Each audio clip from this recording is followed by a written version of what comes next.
Good afternoon and salam alaikum. This is Amina Al-Din on Muslim Network TV and the program Critical Talk. We're talking this afternoon with the largest Muslim civil rights group called CARE, the Council on American Islamic Relations, for those of you who do not know. For others, I would appreciate it if you get to know CARE. CARE has done polling, it has events, and it is our premier organization with regard to the fight for Muslim civil rights, but also keeping an eye on when those civil rights may be impinged on. And as of late, it is taking on reporting in its newsletter things that are happening with Black Lives Matter and also other instances that the Muslim community needs to be aware of. This afternoon, I have with me Edward Ahmed Mitchell, who is a civil rights attorney, and I've been trying to get him to smile so we don't think we're in court, who serves as the deputy director of the Council on American Islamic Relations. And again, it's the largest Muslim civil rights, and I think really the only civil rights and advocate organization in the United States, which puts it on every watch list on the planet. Mr. Mitchell is previously served as the executive director of CARE Georgia from 2016 to 2020. Before joining CARE Georgia, Mr. Mitchell practiced law as a criminal prosecutor for the city of Atlanta and worked as a freelance journalist for the Atlanta Journal Constitution. Welcome. Thank you so much. Assalamu alaikum. Happy to be with you, Doctor. Also with us, we have, oh gosh. Well, hold on one second. I just didn't want to say just Robert McCall. Robert McCall is Government Affairs Development Department Director at the Council on American Islamic Relations. And he has overseen CARE Muslim civic engagement and empowerment programs that bring American Muslim community concerns to Congress. Oh wow, that must be a headache. The White House, federal and state agencies. We have to talk about all these things. We're going to. Mr. McCall also coordinates CARE's national and state election activities, including Get Out the Vote campaigns and election wait a minute surveys, which we're going to talk. You just recently did a survey. Yeah, we Since did. 2015, he has served as the U.S. Council of Muslim Organizations Steering Committee Chairman. That's a long name for the National Muslim Advocacy Day on Capitol Hill. He is also responsible for encouraging Muslim participants and networks and coalitions that promote justice and mutual understanding. Mr. McCall holds a master's degree in political science and a certificate in public affairs from the University of Florida in Gainesville. After that mouthful of introducing you two wonderful gentlemen, I want to go back and have you tell me about the programs you direct and generally what you do every day. You got on ties and you're all suited up. So let's get with what you do every day. And let me Awesome. start with Mr. Mitchell. Sure. So, Bismillah ar-Rahman ar-Rahim, Alhamdulillah Rabbil Alameen, wassalatu wassalam ala Sayyidina Muhammad wa ala alihi wa sahbihi ajma'in. Let me start by saying a big thank you to Muslim Network TV and to you, Professor Al-Din, for inviting us on. It's a pleasure to be with you. In terms of CARE, I think you've described it pretty well. CARE is our nation's largest Muslim civil rights organization. What the NAACP does for African Americans, CARE does for American Muslims. Our main focus is countering anti-Muslim bigotry in the court of law and in the court of public opinion. But that's not all we do. We try to make sure that we are empowering our community in every aspect of society, from government, work, as you've seen there, to the political sphere, to the civic engagement. That's critical to us. We try to make sure that we are helping our youth, the next generation, building them up to carry on the struggle for justice in America. We try to make sure that we're engaging in interfaith dialogue, the theory being that education is a pretty good vaccine against discrimination. Hard to hate Muslims if you know a little bit about them. And I think most importantly, we try to make sure that we don't only focus on issues that are quote unquote stereotypical Muslim issues, but issues of justice that impact all people across our country and many people around the world. So we are a civil rights and advocacy organization.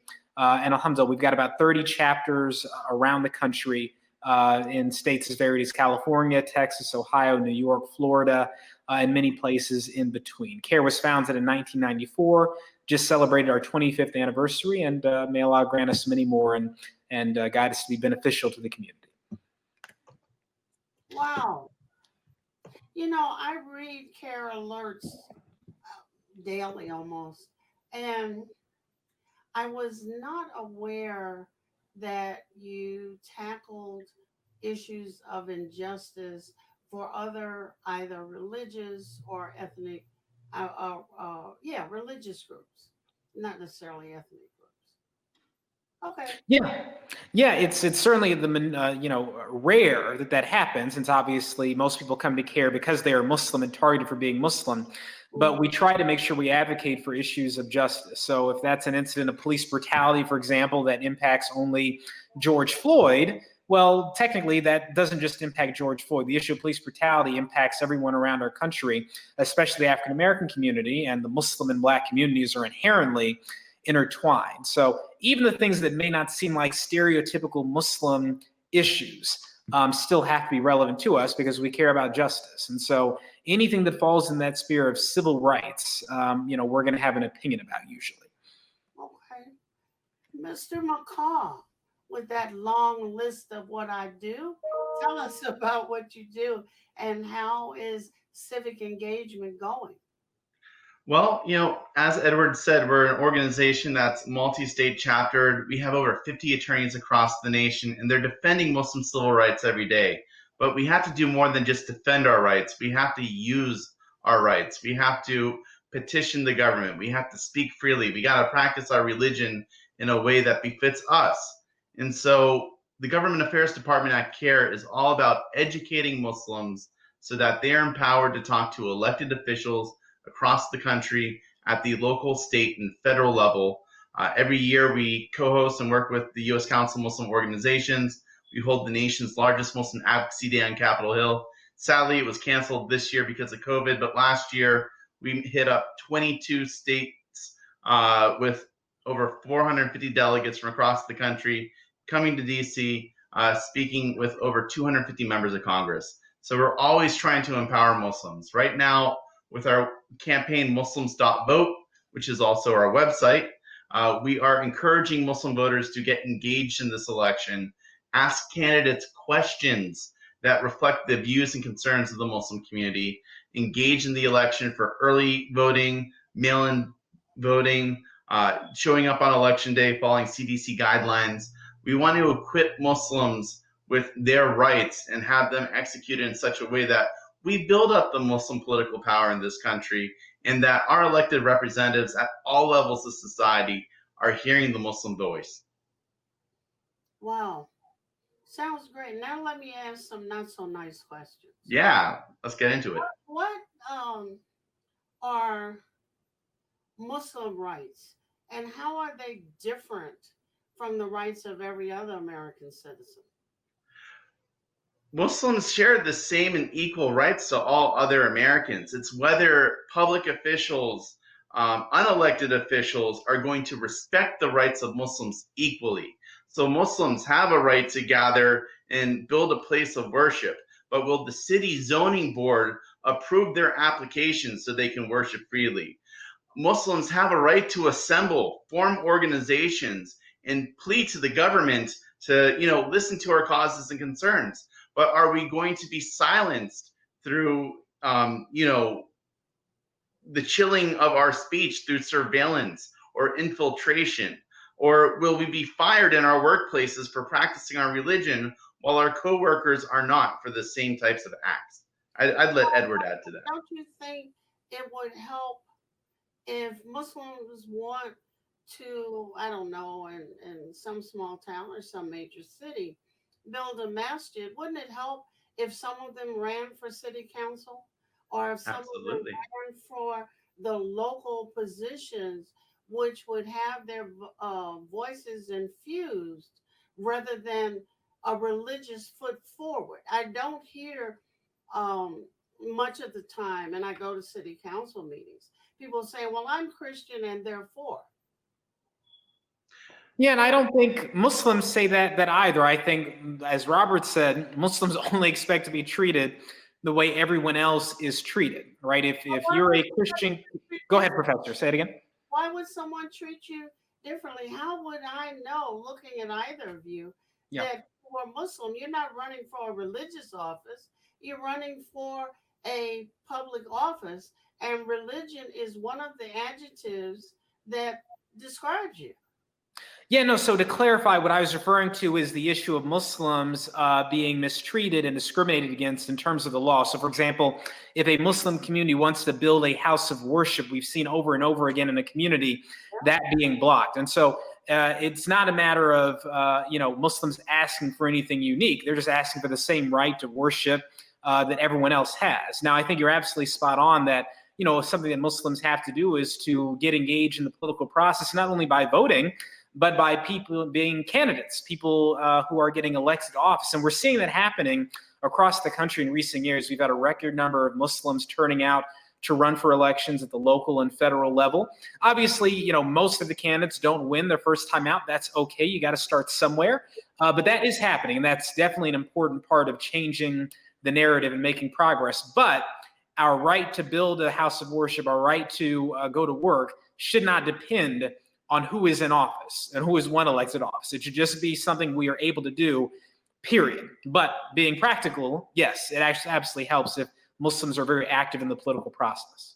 And I would actually point out Muslim candidates running for office, they're most successful when they actually have pulled in the allyship of other communities. And what we find actually in interviewing Muslim candidates, that when they just go to the Muslim community first and say, I'm running for office, they're met with a lot of skepticism because they're not sure, can a Muslim win? But when a Muslim candidate lays down that groundwork of developing those relationships with other communities and gets the support, then they get the support of the Muslim community. So what we see time and again is that Muslim candidates running for office, it's not that they're running from the Muslim community to be the Muslim candidate.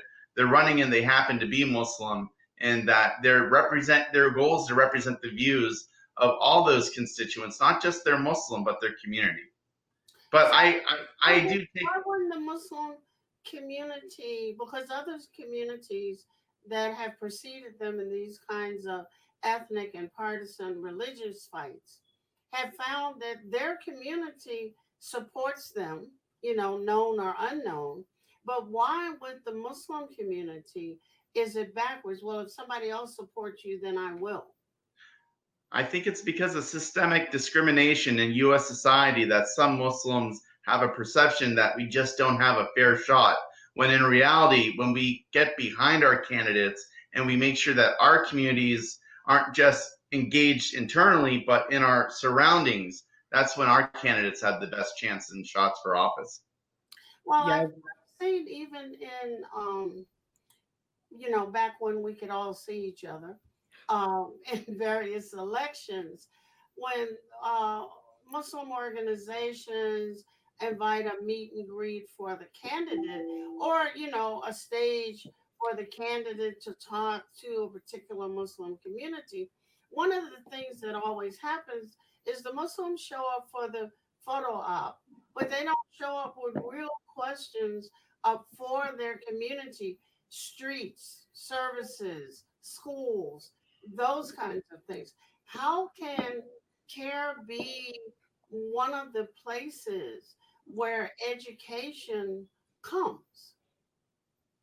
Well, I think one of the things that CARE can do, even though we're a nonpartisan organization, we don't endorse candidates, but one of the things that's very valuable is educating the community about the people running and what they stand for. Now, obviously, CARE is a national organization. A lot of the things we're going to educate people about are national international issues. But the nice thing about having so many CARE chapters around the country is they can focus on those local issues and help to guide a local community through how to focus on those local issues. But at the end of the day, an organization cannot do everything for the local community. The local community has to be able to do this for themselves. So you're absolutely right. The ability to not just take a picture with a politician, but to be at the PTA meeting, to go to the school board meeting, go to the city council, ask the tough questions, and to care about that stuff is that's critical, right? They've got to see you involved in the process, at least some Muslims involved in the process from A to Z, not just in the election, but after the election is over. And if you go to our website, Muslims.vote, you'll find a resource where you can ask questions to candidates based on Muslim issues. And next week, we're producing and publishing a nationwide congressional scorecard. Not that we're telling people how to vote on these candidates for office, but just showing them how they voted on Muslim-related issues or concerns. What are Muslim-related issues and concerns? I mean, a very direct example would just be the No Ban Act in Congress. I want to know how every member of Congress voted on repealing the Muslim ban. I want to know how every member of Congress voted on aid to communities through COVID legislation. I want to know how every member of Congress voted on issues related to immigration or developing urban areas. And we can look at the legislation and we can say, are these members of Congress voting in line with the opinions of Muslim community members and their needs? Okay, because I read, I think it was on ISPU's website, an article really quite interesting that talked about the fact that one of the things is African American Muslims are asked to support a smorgasbord of issues and concerns, many of which are overseas. But when it comes to African American Muslim concerns here in the States, the organizations fall short. Edward, you're on mute, brother. It's not an online program if someone doesn't speak while muted at least once. So what I was saying is that, obviously, Doctor, I've heard that criticism, inside the community, and I might have made it myself at one time or another. And I think that major Muslim organizations that were not founded by African Americans are increasingly aware of that blind spot. And I think they've been taking a lot of steps to address it, especially in recent years. And I think the issue of racism and police brutality is a good example of that. We've seen many organizations from ICNA, which established ICNA Social Justice, obviously CARE, and other organizations really making concerted effort to speak out about the issue of racist police brutality. That's not an issue that is a foreign issue. It's not an international issue. It's a very local issue that impacts the Black community more than any other community. But it's something that all Muslims should care about. So that's an example where I think there's been a really concerted effort of Muslim communities to speak out about that topic. But it also goes beyond that. I mean, we've got to be concerned about many other things in this country, from healthcare inequalities. And I'm happy to see that organizations like American Muslim Health Professionals are working on issues like that. And that's a very diverse organization. There's also the Muslim Wellness Foundation that focuses on mental health and other issues in society. So there are a lot of great Muslim organizations popping up, some of them founded by African Americans, some of them that are founded by Arab Americans or Indian Americans, but I'm seeing a lot of joint work together, and I'm seeing much greater awareness of the need to not just worry about international issues, which are important, no question. The issue of Palestine and American support for the Israeli occupation, oppression of the Palestinian people is important. The Chinese genocide of Uyghur Muslims, the Rohingya, the ethnic cleansing of Rohingya Muslims, all of that is important. And we care about that. We should care about our Muslim community all around the world. But we know as Muslims, we care about our neighbors first, right? You worry about the things you can change, and that starts with our neighbors. Let me ask you to bear with me while we take a few-minute break, get some water, and I want to come back to the recent poll that CARE did. I kind of looked at it and looked at the poll that ISPU did, and there's some differences in approach, and thus the results gotten. So let's take a few minutes and we'll be back with Critical Talk with Professor Amina Al-Din.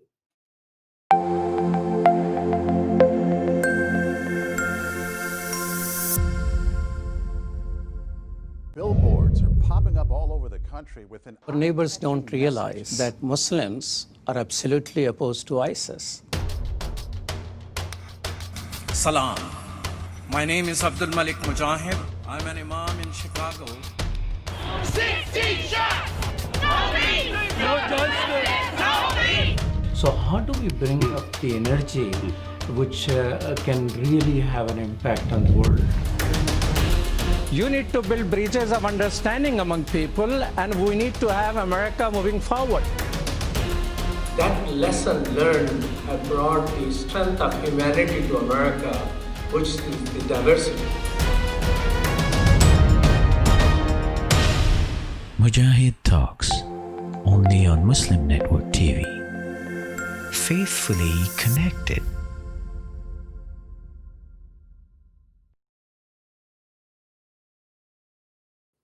Now, one of the things, and welcome back to Critical Talk with Professor Amina Al-Din. I was so excited I went off without introducing the program.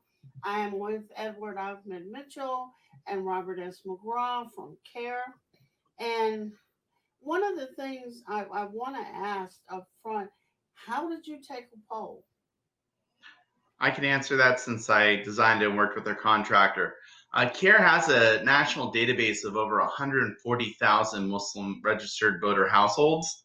Yeah. And what we did is took a randomized sample from all 50 states. We ended up surveying 49 states. And we were able to survey nearly 850 Muslims from across the country using that randomized poll with a third-party survey provider called Triton Polling. Because we had such a large number of respondents, we have a 3.3% margin of error. So the answers are pretty close on to what Muslim voters are thinking at this time. How in your list, one of the things that has come up and has been a criticism of a group like ISPU has been they search by Muslim names. Yeah, that's true. That you leave out a whole swath, me, you, and Edward, from jump, right? Then they Yes. said that they then did telephone calls. So how have you fixed or not that problem? So we have looked at that problem before. And what happens is if you have one of three matching Muslim names to our list of 40,000 common Muslim names, which is from every Muslim majority nation across the world or nations with large Muslim populations, we'll be able to narrow in. Our results are a little skewed towards more South Asian Arab. We do have an African American response. I would say that's somewhere divided between second generation Black Muslims that have changed their names or African immigrants. But yes, no, the survey is lacking. I'm not going to get picked up. My son Hamza Macaw will get picked up. Okay. And Now, and I how do we think it's address that? important. I think we need Yeah. to work better in identifying African American voters and sampling them. We could also in the future, but we have a limited budget, but in the future we could try to work with a survey provider to provide weighted response to survey participants that are African American. But we, in our budget, didn't even go to the question of race this time, like we've done in larger surveys in the past. And for Latino, Latinx, better still, Muslims, who, I mean, because one could say, I'm not a sociologist, but one could say, well, this is a real problem. Why the religion doesn't require that I change my name, but in order to be counted in some very important spaces, I can't go with what my name is. Now, that is true. We did also partner with Empower and MPAC and Engage and a number of other Muslim organizations for an online survey of Muslims because we were wanting to make sure we had a more representative response. And that survey published a month ago focuses on the policy issues that Muslim voters are more supporting. And we did get a better turnout for African American and Latino. But just in doing a large number telephone survey, getting the quick response the night after the debate, that's the fastest way to do it. Edward, you were getting ready to say something? No, I would just note that Robert's spot on. I think the way we could address this is we know, generally speaking, about what percentage of American Muslims are African American. And so you could weight the poll, that is, rebalance the poll, to increase the number of African Americans that are that you're considering compared to others, so that it balances out a little bit better. But I think the important thing is that when we do these polls, the surveys, like all professional polls, recognize the shortcomings, right? We acknowledge, what are the limitations, and we have an error rate. And so I think, as long as we're doing it this way, and we do have this unique issue with names, that we just have to be transparent with that and make sure people know that is a limitation of the poll. This is just a survey. It's not necessarily the real thing, the final thing.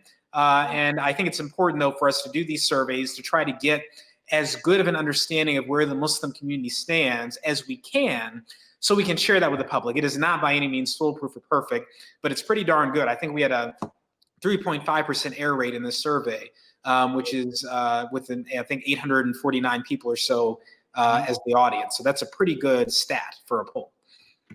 I was listening earlier today to another program on our station where Imam Malik Mujahid was interviewing Mustafa Carroll, who CARE has given at least one, I don't know how many, awards to.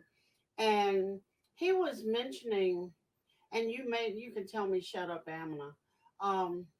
He was mentioning some issues with Engage. And Engage is dubious kind of connections with allyship and making allies, which maybe the rest of the Muslim community would have a problem with. And I know, for example, that if there's a list of borderline seditious terrorist organizations, CARE is one of them. So how do we as a community come to talk about these issues in our civic engagement? Well, look, I think, for CARE, we consider it an honor that anti-Muslim bigots have smeared us and attacked us and given us so much attention in recent years. It's a good sign. People love the NAACP right now, but you got to remember, this is a doctor, and Robert knows this as well, I think, that back in the 60s, they were accused of being a communist, un-American organization. I think some southern states tried to ban them, criminalize them. And there were organizations that were, far more quote unquote radical than the NAACP that had it even worse and were actually infiltrated and had some of their members assassinated by law enforcement in some cases. So people engaging in civil rights work, expect to be smeared, expect to be targeted. It is a good sign. CARE obviously is a Muslim American organization. We've done, alhamdulillah, positive work in the community for 25 years. Obviously never been charged with doing anything wrong because we haven't done anything wrong. In fact, I dare say our current president and his administration have got the record for the number of criminal issues in a short amount of time.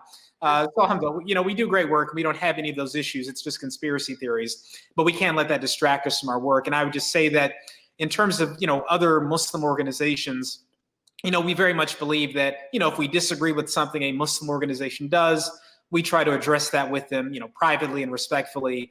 And we would do that, with any Muslim organization, and we will continue to do that, inshallah. Oh, I think that's a wonderful answer to our questions. And one of the other things, I want to go back to the survey. What Please. do you expect? Because I worry about, building houses of worship is wonderful. But in many cities, building houses of worship becomes a privilege, not a must. When we have many places where they need rehab, we don't need to build masajid from ground up. That is really a privilege. and it doesn't serve or engage the community surrounding the masajid if they're built inside the city. So many times that's a small community issue or a suburban community issue. Inside of the city, however, Muslims are not having problems with taking over buildings that need rehab, etc. They may be having more problems with how to really engage civically, minus all of the partisanship that your government has put out there. Because we're really now quite fractured. We're at voting. We are many African Americans and Latino Americans both are kind of concerned, but there's no connection of the dots between a ban, immigration issues, and me who has no housing and no food. We haven't quite connected the dots. So the dots that you were connecting, Robert, earlier aren't connected in the community. Then we get a poll which says everybody almost is voting for Biden. But what is Biden going to do? Does he have a program that I've missed somewhere? Well, number one, CARE is a nonpartisan organization. I'll always start off with that. Just always got to put that disclaimer out there. While Biden does have a section on his website for what he's going to do for the Muslim community, and I would encourage people to check out both Trump and Biden's campaign websites to see where they are on the issues.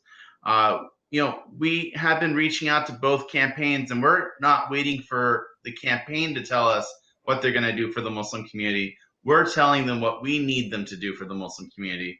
And so I know CARE, working with other organizations, has developed lists of priorities that we're sending to both campaigns and just saying, these are the concerns of Muslims across the nation. It's just not CARE. We're working with African American, Arab, South Asian leaders. We're compiling those concerns, and we send them out to all campaigns, letting them know where are Muslims on these issues. And so, when it came to COVID, we want to make sure that inner city communities, urban communities are getting as much financial aid for their, businesses. We want to make sure that the PPP program was open and available to urban communities as well. We want to make sure that ICE is, limited in what it is doing in our neighborhoods and is not separating families, and that any future administration knows that the Muslim community is an ally to all other immigrant communities. And when it comes to issues like the Muslim ban, ending racial or religious profiling, addressing extreme vetting, these are the concerns that we're laying out for candidates, including addressing even the watch list. I could keep on adding more issues, but police-led violence and shootings of unarmed Black men is definitely a high priority in CARE's policy list that we send, privately behind the scenes, working with other Muslim community leaders to candidates running for office. So, is Biden going to respond to all those concerns? It remains to be seen. Is Trump going to?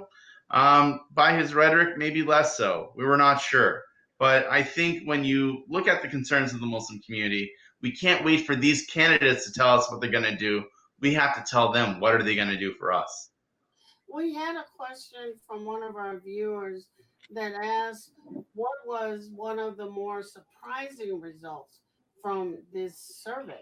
Anything that didn't match your expectations? I'll just point to I have three because I'm really excited about this survey. But the jump from 2016 to 2020 of will registered Muslim voters turn out in this election?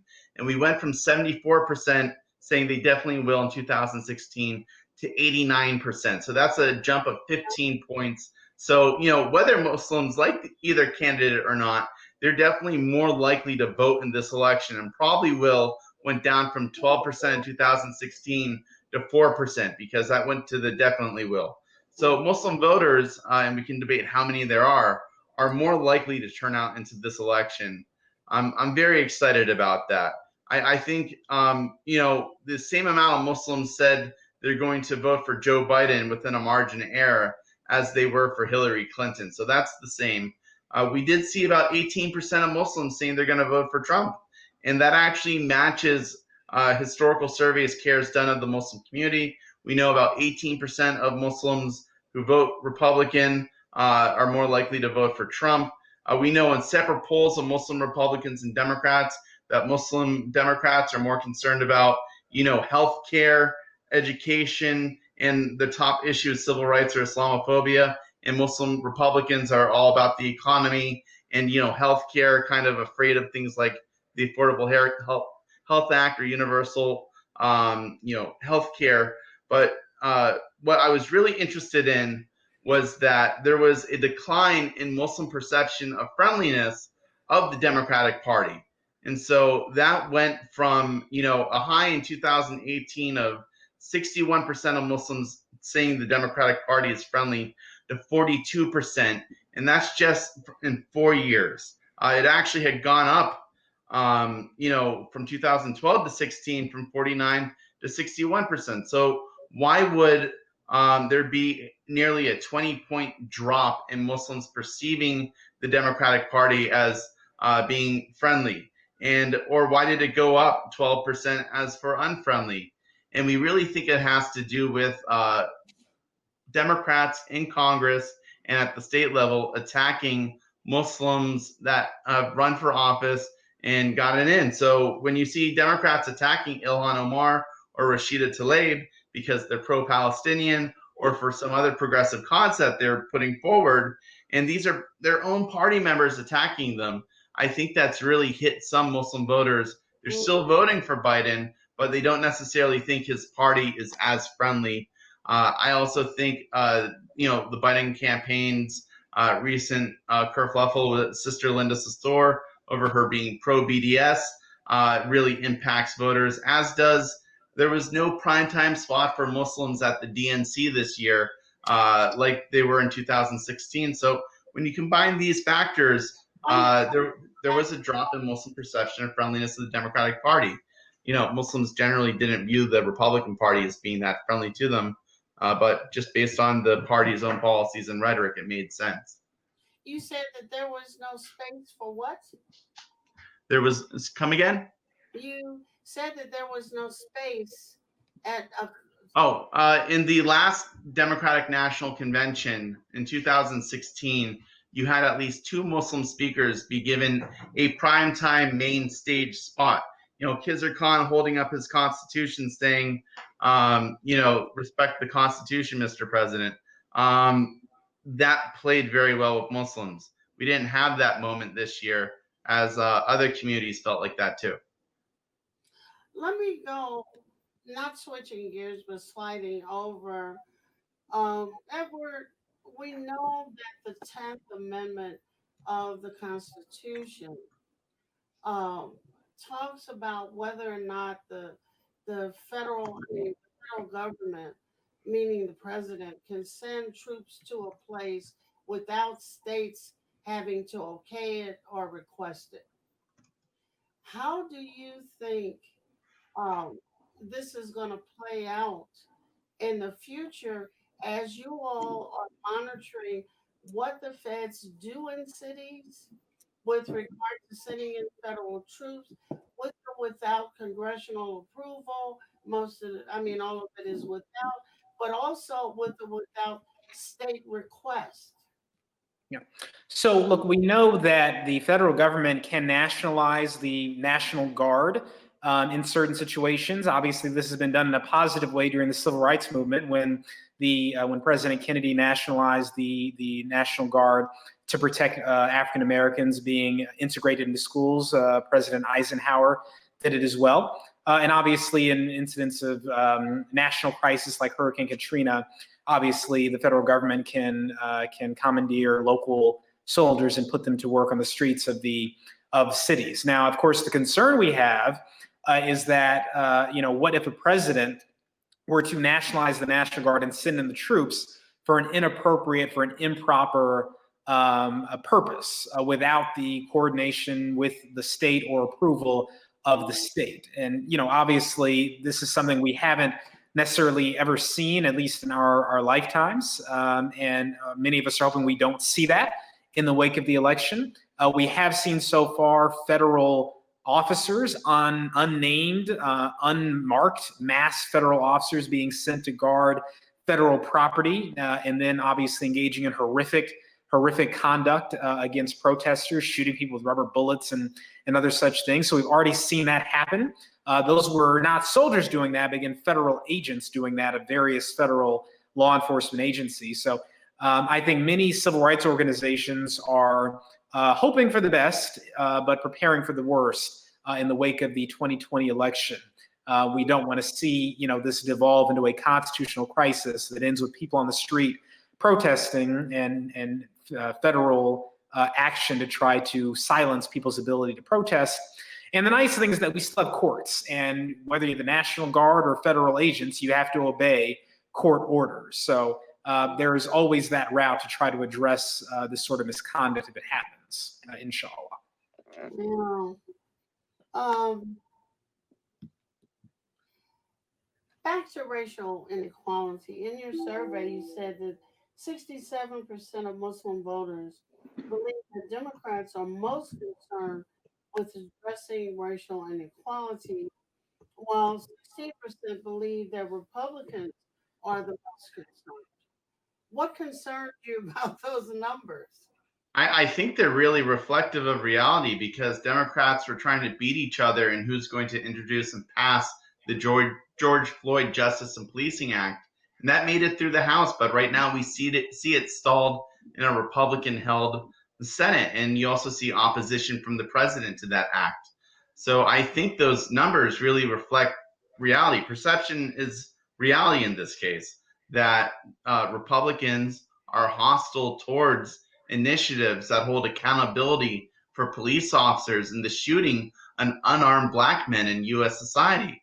I mean, it's crazy that you wouldn't want to address this epidemic, that you wouldn't want to build that support amongst black and allied voters to the black community. Instead, you're holding up justice in the Senate. So that's just one of many examples, but I'd point to that. I know that you all are nonpartisan, so I don't think this is a partisan question, although I'm confused as to what is and what isn't. But how do you figure about current U.S. immigration policy? I took immigration law, and I'm going to tell you, it was the most confusing course in law school I ever took, and I will never visit it again except in a question on this program. But how does immigration law currently work? Should everybody who shows up be admitted? Have the rules of for a green card changed? What about the people who are asylum seekers or exiles? Or, I mean, what the hell's going on?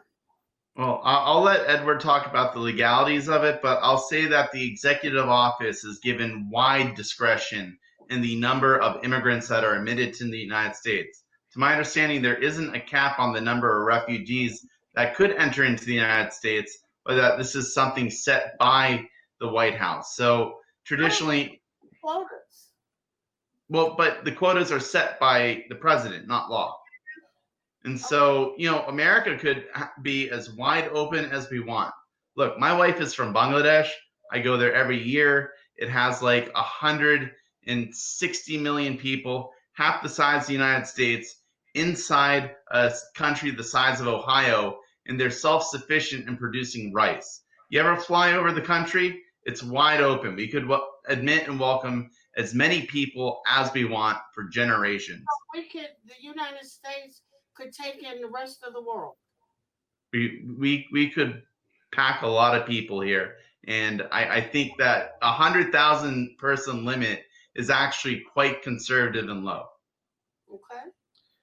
Yeah, I would just note that, in terms of immigration, the government over the past several years has seemed to do everything it could to limit the number of people who can come to our country and try to build a better life or go to school or get a job. from obviously slashing the number of refugees permitted, trying to kick out international students when COVID-19 hit, and students might have been able to go to school online. Obviously, implementing horrific policies at the border, splitting up families, locking kids in cages, which, by the way, was done under the prior administration, but not to this level. All of these things are designed to try to deter immigrants and reduce the number of immigrants, legal and otherwise, into America. And obviously, many of us suspect that this is part of a racist and goal motivated by white supremacy. America was obviously, as we all know, built by people who did not originate here, people who came here from overseas, whether that is the colonizers who came and committed genocide against indigenous Americans, or the Africans who were brought here against their will and then built this country with their own labor and their own blood and sweat and tears. This country is a country of people who came from abroad. And so this is a matter of principle. It strikes many of us as very odd and immoral for us to be closing down our borders to people, even people who are coming here with very good reason, asylum seekers who are trying to flee violence in Latin America, from countries that we destabilized by engineering coups during the 20th century. So I just note that for those of us who support liberal immigration policy, it's because we believe that that is how America improves. We think it's the right thing to do. And we think that we have an obligation to do it because of how this country was founded and established. We have an obligation to be welcoming to people. That doesn't mean you open your borders, people can just run across the border. That no country does that, no country allows that. But it also doesn't mean that you try to endanger, kill, and otherwise harm people who are trying to come here to build a better life for themselves. Let us take another minute or so break. Robert is looking at me like, are you finished? And I am going to finish, Robert. I promise. No. The kid's wearing me down, I promise. Okay. Let's just take a break. This is Critical Talk with Professor Amina Al-Din, and I'm here with Edward Ahmed Mitchell and Robert S. McGraw from CARE, having a wonderful conversation and hopefully getting at some answers for some of the questions that many in our listening audience have. We'll be back in just a moment.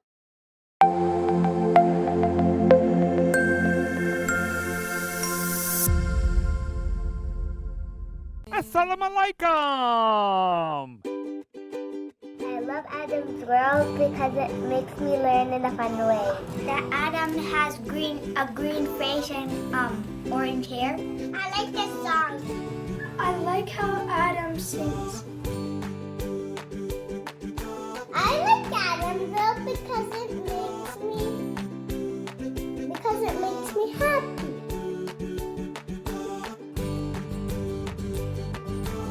What? No.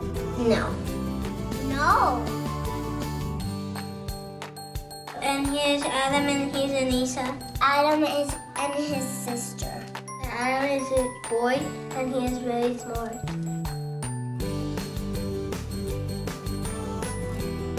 Download the new Adam's World app at adamsworldapp.com and let's help tomorrow's Muslims today.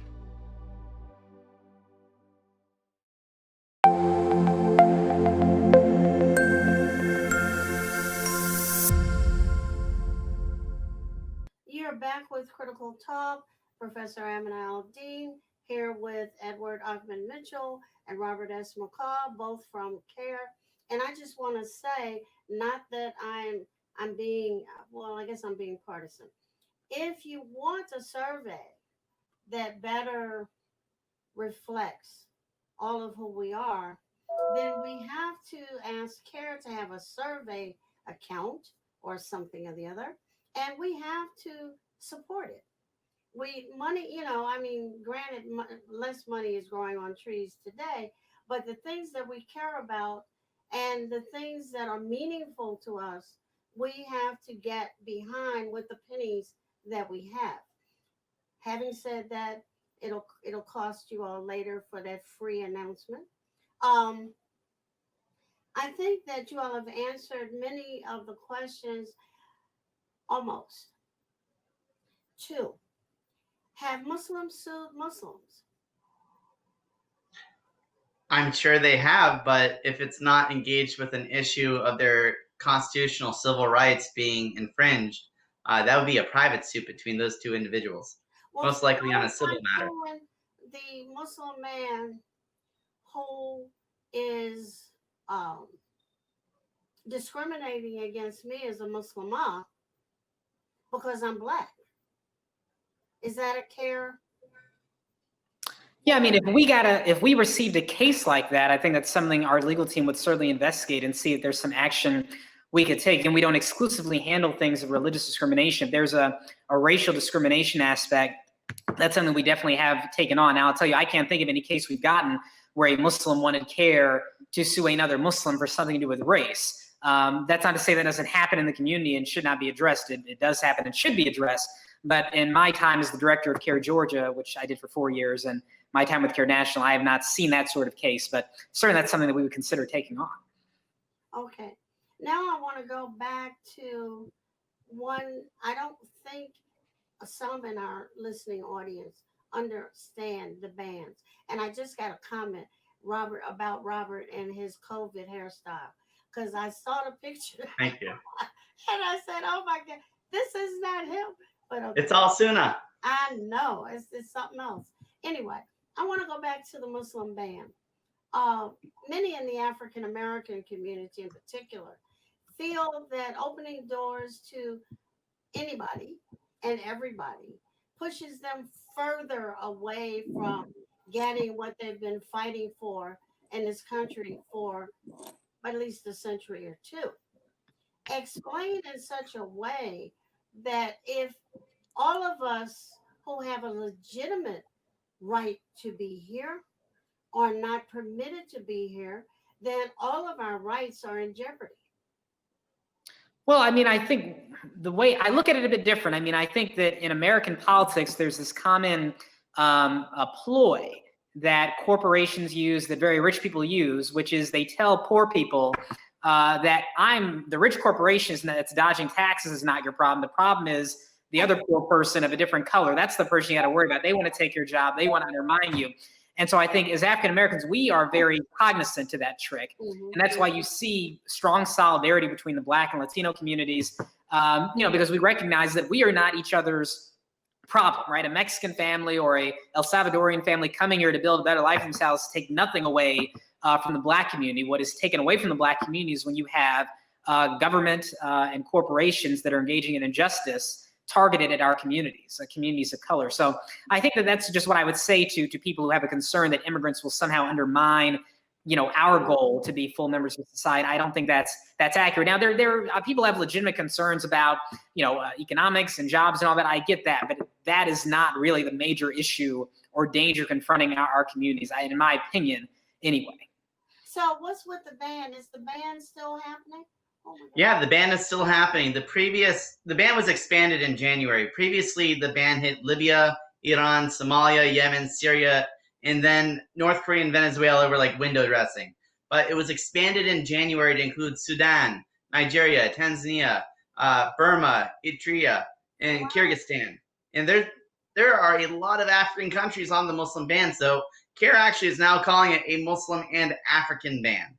And yeah, the ban is in full effect. There's different levels of application to different countries, but it's still in full effect, and we are always looking at ways to challenge it. We had a good victory 2 months ago where the United States House passed the No Ban Act, which would repeal it. It's not going to pass under the Senate, so we call this a marker bill. That means we're going to mark it on the calendar for next year, and should the composition of Congress change in the Senate, in the White House, they will pass that bill, and inshallah will put an end to the Muslim ban.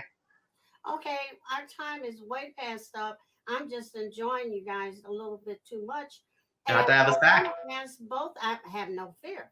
I want to ask both of you back because I want to look at the significance of some of the cases that you have focused on, because I think that people really need to know what's going on.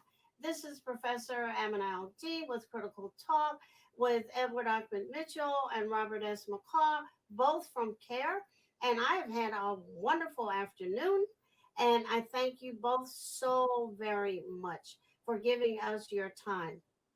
Thank you, Thank you sister. for having us. Jazakallah khairan. Thank you. Assalamu alaikum.